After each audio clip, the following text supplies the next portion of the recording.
ئەمن دە سارە ئیشەکەم و ئی عالم زەکات کیلۆنێری بە معاشی کە معاشەکە نادرێ تا ئێرەم هینا بێڵانی شتۆ ناکەیتەوە عرض یعنی معقولنی بە دە ساران بە ڕۆژ سفرکردنەوە لە هیچ خۆڕایش. دوای 10 ساڵ لە هەوڵ و ماندووبوون و قەرز و قۆڵە و بەخێری خێرخوازان بەشێکی خانووەکەی تەواو کرد چاوەڕێ بوو حکومەت بۆی تاپۆ بکات کەچی شارەوانی بە چەند دەقەیەک لی دەڕوخێنێت. لە ناعیلاجی چمێن دەرێ عرزەکەم کڕی تەقریبا 2 ساران بادی لۆ بوو 8 ساریشە برین کە ئیشی دەکەم و معاش دەبین معاش نادرێت بە تەمام معاشیان برادرشتیم هەبای هەندێک زار باز زەکاتێکشتە نێرین تا ئێرەم هینا ماوەکان کە لە فەیسبووک خۆشحاڵ خۆم دەیبرگوتم توانین پاش 4 ساریم حوشەی لە خانوەکەم کەم سپینەکەی لە ئیشی بووم تەلەفۆنیان گوتیان وڵا وا شۆفەر لێوەشتم پڕی زێرەڤانیان بوو پێشەوەیان ڕوخاند بوو خەریک لە تەنیشتەکەی لۆی دەسوڕان لێدان خانوەکەم ڕوکن بوو. ژمارەیەک لە خاوەن ئەو خانوانەی گەڕەکی کانیگەنی کە چەند ڕۆژێک بەر لە ئێستا تێک دران لە بەردەم ناحیەی کەسنەزان گرتبوونەوە و داوای چارەسەرکردنی ڕوخاندنی خانووەکانیان دەکەن کەچی وەڵامێکی ئەوتۆیان وەرنەگرت. واللهی تعویزمان دەوێتەوە لەبەرەوەی ئەما خانیەکانمان کڕیا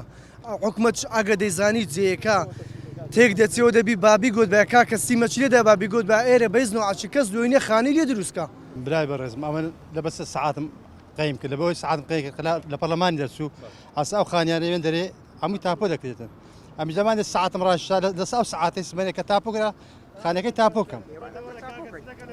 ینی ئێستا من تەواو بووم و بەس ماوە بێمەنە سمەناو خانەکەی ئەویانێک تێکیان والله هەتەکاکە بەخۆ دەزانی ئالە دوو کابرای فەقیر بە کوردی لە دووەوەی نییە کابێت ئەوە تا هەموو دنیا هەوای بەرمەستانە بەسوولان تاخوا ئێچان تێکدا دا هەر لەوێ دەرێت وایە بەڕاستی هەر هەموو دنیا هەوە تاخوا چوونێ خانی یەک بەشەری تێگرێت ئیلا لە فەقیری بەس فەقیری. بەڕێوبەری ناحیەی کەسنەزان ئامادە نەبوو لەبارەی کێشەی ڕوخاندنی خانووەکانی کانیگەنی قسە بۆ کەناڵەکانی ڕاگەیاندن بکات بەڵام نوێنەرانی خاوەن خانوە ڕووخاوەکان سەردانی پارێزگای هەولێریان کردووە و بەڵێنیان پێداون لە ڕێگەی چەند لیژنەیەکەوە چارەسەرێک بۆ خانوانە بدۆزرێتەوە. وەکو جەناوی کاکساب هیچ وعدەچی بە مەینەدا بەس گوتی لیژنە پێگاتیە چاوەڕوانی لیژنەی بن هەتا لیژنە دێتن ئەو لیژنێ دێتم زین چ خانیە کەونە کەونەکان بە حیساب نازەمە جەپارەی دەداتێ قەرەبووی دەکاتەوە یانە توی ڕێی پێبداتن و خۆی چاکاتەوە. وەڵای ئەو خانوانەی کە کراون زۆربەی زۆری لە 2011 و 12وانەوە دروستکراوە 2014مانە چوومەتە لای پارێزگار لێوەکانە قەولی پێداوتی وعدبێ لیژنێشی ئێستا پێک دێنین هەرچی خانووی کۆنەکان ئەوانەی تێک چووە هەر هەمی قەرەبوو دەکەینەوە ئەوتمان باشە قەرەبمان دەکەم بۆ تێکتاندا تیکاک ئێمە نردومانە بەس ئەو خانوانەی کە لەو مانگەیدا دروستکراوە حملەیە کرا بۆ خانووی زۆر کران ئێمە نردوانە بەزان تێکچێ ئێمە نەمان نردۆ خانوە کۆنەکان تێکچێت.